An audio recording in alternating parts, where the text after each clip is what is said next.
Mabuhay! Ako si Emir at tayo'y muling magbalik tanaw sa nakaraan. Parte ang video na ito ng aking mahabang bitinserye tungkol sa anti-terror law. Para panoorin ang buong video, pindutin ang link na nasa end screen o nasa description. Disclaimer lang po ha, babala. Para lang po magbigay impormasyon ang video na ito. Hindi po payong legal. Salamat po.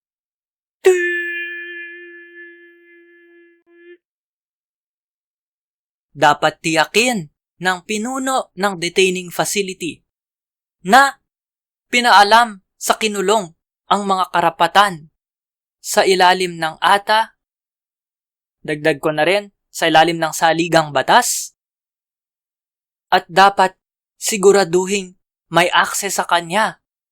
Mabibisita, makakausap siya ng kanyang abogado, mga ahensya at entidad na may kapangyarihan sa ilalim ng batas para bisitahin ang detention facilities, visitation rights.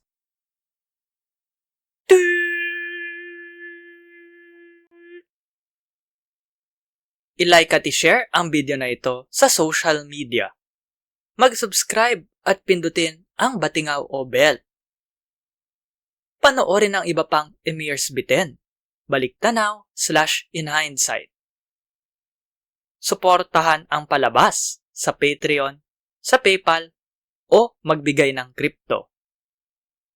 Salamat sa kapatid kong si G-G Arts para sa aking avatar. Tignan at suportahan ang kanyang mga gawa sa mga link sa description. Para po panoorin ang buong seryeng ito, pindutin ang link na lalabas sa end screen. Dapat ngayon na. Maraming salamat po. Hanggang sa muli. At ingat.